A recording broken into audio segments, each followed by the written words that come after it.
الحمدللہ رب العالمین والصلاة والسلام علی رسولہ الکریم اما بعد فاعوذ باللہ من الشیطان الرجیم بسم اللہ الرحمن الرحیم لقد رضی اللہ عن المؤمنین اذ یبایعونک تحت الشجرۃ فعلم ما فی قلوبہم فانزل السکینۃ علیہم واصابہم فتحا قریبا۔ یہ سورہ فتح کی آیت نمبر 18 ہے، جس سے ہم آج کے مطالعہ قرآن حکیم کی ابتدا کر رہے ہیں۔ سورہ فتح کے بارے میں جیسا کہ ہم یہ جانتے ہیں کہ اس میں صلح حدیبیہ کا تذکرہ ہے، جو کہ ذیقعد 6 ہجری کو وقوع پذیر ہوئی۔ اس صلح کو اللہ تبارک و تعالیٰ نے فتح مبین قرار دیا، اور یہی وہ معاہدہ ہے جو کہ بعد میں مکے کی فتح کی تمہید بنی۔ اب آیت نمبر 18 سے اس بیعت کا تذکرہ ہے جو حدیبیہ کے مقام پر صحابہ کرام رضی اللہ تعالی عنہم اجمعین سے اس وقت لی گئی تھی جب یہ افواہ پھیل گئی تھی کہ قریش نے حضرت عثمان رضی اللہ تعالی عنہ کو قتل کر دیا، جو کہ نبی کریم صلی اللہ علیہ وآلہ وسلم کے سفیر کی حیثیت سے ان کے پاس مذاکرات کے لیے گئے تھے۔ اس میں درخت کے ذکر سے قرآن نے غربت اور مسافرت کی اس حالت کی طرف اشارہ کرنا چاہا ہے کہ جس میں اسلام کی تاریخ کا یہ عظیم واقعہ پیش آیا۔ اس بیعت کو بیعت رضوان کے نام سے موسوم کیا جاتا ہے، اور اس کو یہ نام اسی آیت میں اللہ تبارک تعالیٰ کی خوشنودی کے اعلان سے ملا۔ صحابہ کرام رضی اللہ تعالیٰ عنہم اجمعین نے یہ بیعت اس وقت کی جب انہیں معلوم تھا کہ ان میں سے کسی کے پاس ایک تلوار کے سوا کوئی اسلحہ نہیں ہے، جو جنگی لباس بھی ساتھ نہیں لائے تھے بلکہ احرام کی چادریں باندھے ہوئے تھے۔ ان کا جنگی مستقر بھی میلوں دور تھا، اور دشمن کا ٹھکانہ جہاں سے وہ ہر قسم کی مدد لا سکتا تھا چند میل کے فاصلے پر واقع تھا۔ اس طرح کے خطرناک حالات میں یہ بیعت در حقیقت غور کیا جائے تو وہی لوگ کر سکتے ہیں جو کہ انتہائی صادق اور مخلص ہوں، اور اللہ اور رسول کی وفاداری میں درجہ کمال پر فائز ہیں۔ اسی لیے اللہ تعالیٰ ارشاد فرما رہے ہیں آیت نمبر 18 میں کہ لقد رضی اللہ عن المؤمنین، اللہ تبارک تعالیٰ ان ایمان والوں سے راضی ہو گیا، اذ یبایعونک تحت الشجرہ، جب وہ درخت کے نیچے آپ سے بیعت کر رہے تھے۔ فعلم ما فی قلوبہم، اس وقت اللہ نے جان لیا جو کچھ ان کے دلوں میں تھا۔ یہ در حقیقت اس توجہ اور عناوت کی طرف اشارہ اللہ تبارک تعالیٰ نے فرمایا جو اللہ تعالیٰ کی نصرت کے بھروسے پر بالکل بے سر و سامانی کے حالت میں یہ بیعت کرتے وقت ان کے دلوں میں پیدا ہوئی ہوگی۔ فانزل السکینۃ علیہم، تو اس نے ان پر سکینت نازل فرما دی، طمانینت اتار دی، یعنی اپنی خاص عنایت سے ایسا اطمینان ان کے دلوں میں پیدا کر دیا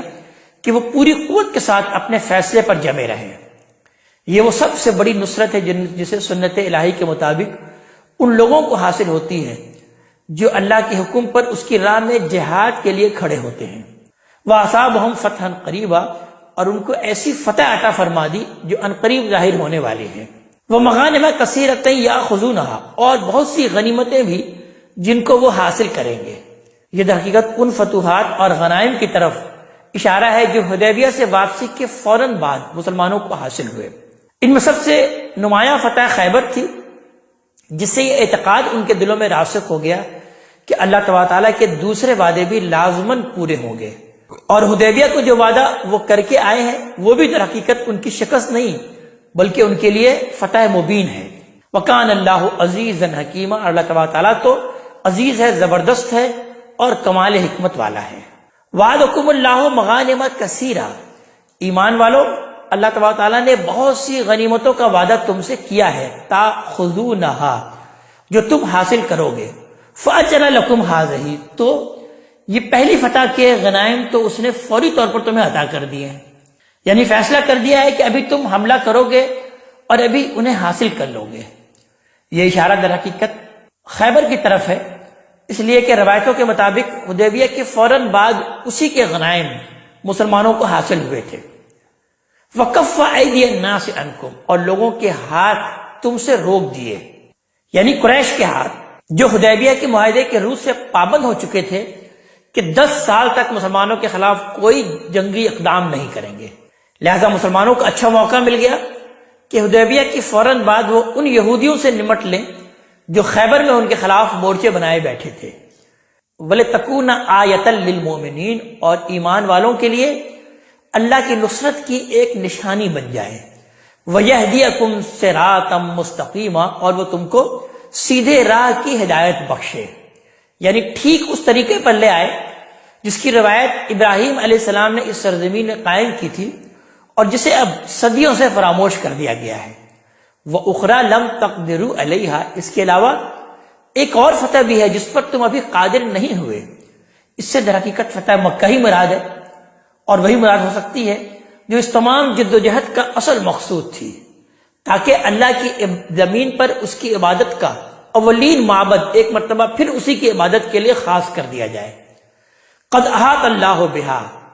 اللہ تبارک تعالیٰ نے تو اس کا احاطہ کر رکھا ہے۔ وکان اللہ علی کل شیء قدیر، اللہ تبارک تعالیٰ ہر چیز پر قدرت رکھتا ہے۔ ولو قاتلکم الذین کفروا، یہ کافر، یہ منکرین جن سے تم معاہدہ کر کے آئے ہو، اگر اس موقع پر تم سے جنگ کرتے لولوا الادبار، تو ضرور پیٹ پھیرتے۔ ثم لا یجدون ولیا ولا نصیرا، پھر اپنے لیے کوئی حامی اور کوئی مددگار نہ پاتے، اس لیے کہ سنت اللہ التی قد خلت من قبل، اللہ تبارک تعالیٰ کی ٹھہرائی ہوئی سنت ہے جو پہلے سے چلی آ رہی ہے، یعنی اللہ تبارک تعالیٰ منکرین کو نیست و نابود کرتا ہے اور اپنے نبی اور ساتھیوں کو اسی طرح غلبہ عطا کرتا ہے۔ وَلَن تَجِدَ لِسُنَّتِ اللَّهِ تَبْدِيلًا، اللہ کی سنت میں تم کوئی تبدیلی نہیں پاؤ گے۔ یہ ہم جانتے ہیں کہ اسی سنت کا حوالہ ہے جس کی وضاحت ہم جگہ جگہ پڑھ چکے ہیں کہ رسولوں کے منکرین جب ان کے مقابلے میں آتے ہیں تو لازماً شکست کھاتے ہیں، اس لیے کہ اللہ کا فیصلہ ہے کہ اس کے رسول کبھی مغلوب نہیں ہوں گے۔ وَهُوَ الَّذِي كَفَّ أَيْدِيَهُمْ عَنْكُمْ وَأَيْدِيَكُمْ عَنْهُمْ بِبَطْنِ مَكَّةَ، وہی اللہ تبارک تعالیٰ جس نے مکہ کی وادی میں ان کے ہاتھ تم سے اور تمہارے ہاتھ ان سے روک دیے۔ یہ اشارہ حدیبیہ کی طرف ہے جو بالکل مکہ کے دامن میں ہے۔ من بعد ان اظفرکم علیہم، اس کے بعد کہ اس نے تم کو ان پر غلبہ عطا کر دیا تھا۔ یہ اس غلبے کی طرف اشارہ ہے جو مسلمانوں کو قریش پر اخلاقی اعتبار سے حاصل ہو گیا تھا، اور بیعت رضوان کے بعد عزم اور حوصلے کے اعتبار سے بھی۔ وہ مسلمانوں کی طرف سے اس اقدام کے بعد آخری درجے میں مروب ہو چکے تھے اور لڑنے کا دم خم بھی کھو چکے تھے، مگر کسی نہ کسی طریقے سے اپنی آن رکھنے کی کوشش کر رہے تھے۔ آگے اللہ تعالیٰ نے ارشاد فرمایا وَكَانَ اللَّهُ بِمَا تَعْمَلُونَ بَصِيرًا، اور جو کچھ تم کر رہے تھے اللہ تبارک تعالیٰ اسے دیکھ رہا تھا، یعنی خود جائزہ لے رہا تھا کہ اس وقت تمہارے لیے کیا بہتر ہے اور کیا ہونا چاہیے، لہذا جو کچھ ہوا اس کی حکمت کے مطابق ہوا، اور وہی ہوا جس میں تمہاری اس مشن کی بہتری تھی جس کے لیے اس نے اپنے پیغمبر کو مبعوث فرمایا ہے۔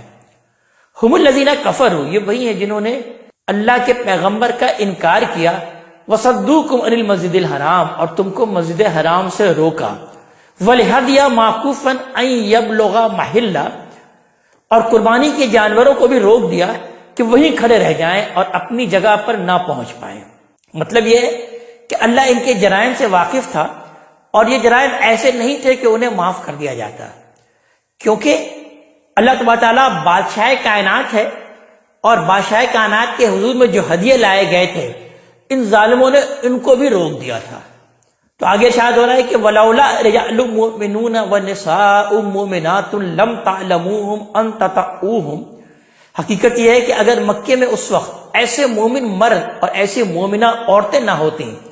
جنہیں تم نہیں جانتے تھے کہ حملہ کرتے تو رون ڈالتے، فَتُصِيبَكُم مِّنْهُمْ مَعَرَّةٌ بِغَيْرِ عِلْمٍ،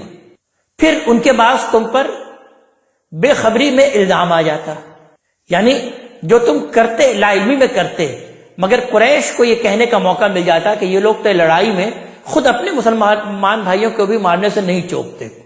تو ہم نے اسی لیے اجازت نہیں دی۔ اور آگے ارشاد ہو رہا ہے لَيُدْخِلَ اللَّهُ فِي رَحْمَتِهِ مَن يَشَاءُ، کہ اللہ تبارک تعالیٰ جس کو چاہے ایمان کی توفیق دے اور اپنی رحمت میں داخل کر لے۔ لَوْ تَزَيَّلُوا لَعَذَبْنَا الَّذِينَ كَفَرُوا مِنْهُمْ عَذَابًا أَلِيمًا، اور یہ حقیقت ہے کہ وہ لوگ الگ ہو گئے ہوتے تو ہم ان میں سے منکرین کو دردناک عذاب سے دوچار کر دیتے۔ اس سے در حقیقت مسلمانوں کا حملہ بھی مراد ہو سکتا ہے، اور اس طرح کی کوئی آسمانی عذاب بھی جس طرح کا عذاب پچھلی قوموں پر آتا رہا ہے۔ رسولوں کے بعد میں یہی اللہ کی سنت ہے جس میں کبھی تبدیلی نہیں ہوتی۔ یہ اللہ تعالیٰ نے وہ مصلحت بیان فرمائی ہے جس کی بنا پر معاہدہ حدیبیہ ہوا اور اللہ تعالیٰ نے مسلمانوں کو جنگ سے روک دیا۔ فرمایا کہ اس وقت قریش کے اندر ایسے بہت سے لوگ تھے جو یا اپنے دل میں شرک سے طائب ہو کر توحید پر ایمان لا چکے تھے یا ایمان کے قریب پہنچ چکے تھے، اور حالات معتدل ہو جاتے تو یقینی تھا کہ ایمان لے آئیں گے۔ اس سے معلوم ہوا کہ انتہائی غضب کے موقع پر بھی اللہ تبارک تعالیٰ کس طرح انصاف کا معاملہ کرتا ہے، اور جو اس کی طرف آنا چاہتا ہے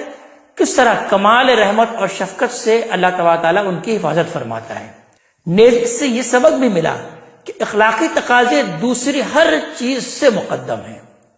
یہاں تک کہ ان کے لیے اگر اپنے احساس حمیت بالکل اس سے بھی آگے کسی جذبے کی قربانی دینی پڑے تو اس سے بھی دریغ نہیں کرنا چاہیے۔ اس لیے آگے ارشاد ہو رہا ہے کہ اذ جعل الذین کفروا فی قلوبہم الحمیہ، اس وقت کو یاد رکھو کہ جب ان منکروں نے اپنے دلوں میں حمیت پیدا کر لی، حمیت الجاہلیہ، زمانہ جاہلیت کسی حمیت، یہ حق اور عدل کے بالکل خلاف محض اپنی ناک کی خاطر اور اپنی بات کی پچ میں بعض چیزوں پر اصرار کا جو رویہ قریش کی قیادت نے اختیار کر لیا تھا، اللہ تبارک تعالیٰ نے اس کو حمیت جاہلیہ سے تعبیر کیا۔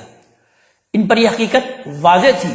کہ نبی کریم صلی اللہ علیہ وسلم صرف عمرے کے لیے تشریف لائے ہیں، جنگ کا نہ آپ کے دل میں کوئی خیال ہے نہ اس کا آپ کے پاس کوئی سامان ہی ہے، لیکن اس کے باوجود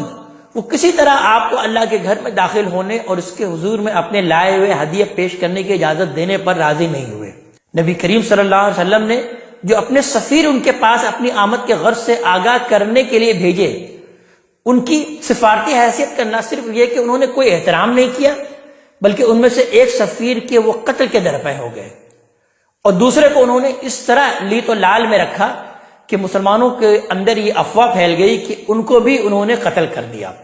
حدیبیہ کے معاہدے کی شرائط طے کرنے میں انہوں نے بالکل بے ضرورت الجھنیں پیدا کی اور ایسی شرطیں اس میں داخل کرنے پر اصرار کیا جن کا کوئی سیاسی فائدہ ان کو حاصل نہیں ہوا۔ بس وقتی طور پر ان کی تسلی ہو گئی کہ ان کی بات اونچی رہی، تو اس کو یہاں اللہ تبارک تعالیٰ نے حمیت الجاہلیہ سے تعبیر کیا۔ فانزل اللہ سکینتہ علی رسولہ وعلی المؤمنین، تو اللہ تعالیٰ نے اپنے رسول پر اور اس کے ماننے والوں پر اپنی سکینت، اپنی طمانینت نازل فرمائی، یعنی ان کو توفیق دی کہ انتہائی اشتعال کے موقع پر بھی وہ صبر، حلم اور حکمت اور تدبر کے ساتھ معاملہ کریں۔ اجتماعی زندگی میں ہم جانتے ہیں کہ ایسے مراحل بہت پیش آتے ہیں جب کسی جماعت کے حلم اور تدبر کا نہایت سخت امتحان ہوتا ہے۔ ایسے موقع پر اگر جماعت حریف کے رویے سے مشتعل ہو کر کوئی فوری قدم اٹھا دے تو اس سے اصل مقصد کو ناقابل تلافی نقصان پہنچ جاتا ہے۔ اللہ تعالیٰ کی توفیقی سے یہ بات حاصل ہوتی ہے کہ ایسے امتحانات سے کوئی جماعت اور اس کے لیڈر حسن اور خوبی سے معاملہ کرتے ہیں، اور یہ توفیق ان لوگوں کو حاصل ہوتی ہے جو ہر حال میں اپنے رب سے وابستہ رہتے ہیں۔ وَأَلْزَمَهُمْ كَلِمَةَ التَّقْوَى، اور انہیں تقوی کی بات کا پابند رکھا، یعنی قریش نے جو رویہ اختیار کیا اس کا قدرتی رد عمل یہی ہو سکتا تھا کہ اینٹ کا جواب پتھر سے دیا جائے، مگر ان کی تمام اشتعال انگیز حرکتوں کے باوجود مسلمان اللہ تعالیٰ کے نازل کردہ سکینت کے فیض سے اپنے اس شعار پر قائم رہے کہ ہم ہر حال میں اللہ تبارک تعالیٰ اور اس کے رسول کے فیصلے پر راضی ہیں۔ وَكَانُوا أَحَقَّ بِهَا وَأَهْلَهَا، اور وہ اس کے حقدار بھی تھے اور اس کے اہل بھی تھے۔ یہ وضاحت فرما دی کہ تقوی اور اس پر استقامت کی سعادت ہر مدعی کو حاصل نہیں ہو جاتی۔ اللہ تعالیٰ یہ نعمت انہی کو عطا فرماتا ہے جو اپنے ایمان کی قدر اور اپنے اخلاقی وجود کی حفاظت کرتے ہیں، اور حالات جیسے بھی ہوں ایمان کے تقاضوں کو پورا کرنے کی کوشش کرتے ہیں۔ وَكَانَ اللَّهُ بِكُلِّ شَيْءٍ عَلِيمًا، اور اللہ تبارک تعالیٰ تو ہر چیز کا علم رکھنے والا ہے، ہر چیز کا جاننے والا ہے۔ اس لیے ارشاد ہوتا ہے کہ ایمان والو تم مطمئن رہو، تمہیں اطمینان سے رہنا چاہیے، اس لیے لَقَدْ صَدَقَ اللَّهُ رَسُولَهُ الرُّؤْيَا بِالْحَقِّ، یہ حقیقت ہے کہ اللہ نے اپنے رسول کو ایک خاص مقصد سے بالکل سچا خواب دکھایا تھا۔ یہ در حقیقت اس خواب کا ذکر ہے کہ جس کی بنا پر نبی کریم صلی اللہ علیہ وآلہ وسلم نے عمرے کا سفر کیا، جس کے ثمرات اور نتائج اس سورے میں زیر بحث ہے، ہم پچھلی نشست میں بھی دیکھ چکے۔ حضور صلی اللہ علیہ وسلم اس کے لیے نکلے تو صحابہ کرام میں سے ہر شخص کو توقع تھی کہ ہم عمرہ کر کے آئیں گے، مگر جب نتیجہ توقع کے خلاف نکلا اور مسلمانوں کو قریش سے معاہدہ کر کے عمرہ کیے بغیر لوٹنا پڑا تو پھر یہ سوال پیدا ہوا کہ جب یہ سفر اللہ کے حکم سے ہوا تھا تو ہم عمرہ کیے بغیر کیوں واپس جا رہے ہیں؟ یعنی اوپر صلح حدیبیہ کی مصلحتیں اسی سوال کے جواب میں واضح کی گئی تھی، پچھلی نشست میں ہم پڑھ چکے۔ یہ مزید وضاحت ہے کہ عمرہ ضرور ہوگا، اس کا وعدہ اللہ تعالیٰ نے کر رکھا ہے، اور تم اگر غور کرو تو جو معاہدہ کر کے آئے ہو اس سے اسی کی راہ ہموار ہوئی ہے۔ اب تم بغیر کسی خطرے کے اگلے سال عمرے کے لیے جا سکتے ہو۔ یہاں یہ امر بھی ملحوظ رہنا چاہیے کہ لوگوں کی پریشانی محض ان کی توقعات اور حضور صلی اللہ علیہ وآلہ وسلم کی عزم سفر کی وجہ سے تھی، ورنہ خواب میں یہ وعدہ تو ہرگز نہیں کیا گیا تھا کہ یہ عمرہ اسی سال لازمن ہوگا۔ تو اللہ تعالیٰ ارشاد فرما رہے کہ لقد صدق اللہ رسولہ الرؤیا بالحق، یہ حقیقت ہے کہ اللہ نے اپنے رسول کو ایک خاص مقصد سے بالکل سچا خواب دکھایا تھا۔ لَتَدْخُلُنَّ الْمَسْجِدَ الْحَرَامَ إِنشَاءَ آمِنِينَ، بے شک اللہ نے چاہا تو تم مسجد حرام میں ضرور داخل ہوگے پورے امن کے ساتھ۔ مُحْلِقِينَ رُؤُوسَكُمْ وَمُقَصِّرِينَ، اس طرح کہ اپنے سر منڈواؤ گے اور بال اترواؤ گے۔ عمرے کے مناسک میں یہ اصل میں آخری چیز ہے جو اصل میں عمرے کو پایا تکمیل تک پہنچا دیتی ہے۔ دوسرے لفظوں میں در حقیقت مدعا یہ ہے کہ جس عبادت کے لیے جا رہے ہو اس کے تمام مناسک پورے کرو گے تو در حقیقت یہ بات بیان کی جا رہی ہے کہ آخری مناسک کا چونکہ تذکرہ کیا گیا تو جب تم یہ آخری مناسک بھی ادا کر لو گے، یعنی عمرہ تم کر لو گے، اپنے سر بھی منڈا رہے ہوگے اور بال بھی کتروا رہے ہوگے۔ یہ ہم جانتے ہیں کہ عمرے میں یہ آخری عمل ہے جو کہ ہم یہ کرتے ہیں۔ اس کے اندر ایک حدیث کی روح سے نبی کریم صلی اللہ علیہ وسلم نے تو سر پر منڈانے والوں پر 3 گنا رحمت کا اظہار کیا، جبکہ بال کتروانے والوں پر اللہ کے رسول صلی اللہ علیہ وسلم نے ایک گہری رحمت کا اظہار کیا، اگرچہ اس کی بھی ہمیں اجازت ہے، لیکن اس حدیث کی روح سے سر کو مڈانا افضل قرار دیا گیا۔ تو آگے کا جملہ اسی کی وضاحت کر دیتا ہے در حقیقت، اور پھر بیان ہوا کہ لا تخافون، تمہیں کوئی اندیشہ نہیں ہوگا، فعلم ما لم تعلموا، بس اتنی بات تھی کہ اللہ نے جان لیا، یعنی یہ جان لیا کہ اگرچہ اس سال تم لوگ عمرہ نہیں کر سکو گے، مگر آگے عمرے کی راہ نہ صرف یہ کہ اس سفر سے کھل جائے گی بلکہ ایک ایسی قریبی فتح بھی حاصل ہوگی جو آئندہ تمام فتوحات کی راہ کھول دے گی۔ فجعل من دون ذلك فتحا قریبا، تو اس سے پہلے اس نے ایک قریبی فتح تمہیں عطا فرما دی۔ اس سے در حقیقت وہی معاہدہ حدیبیہ مراد ہے جس کو سورہ کی تمہید میں فتح مبین قرار دیا کہ انا فتحنا لک فتحا مبینا۔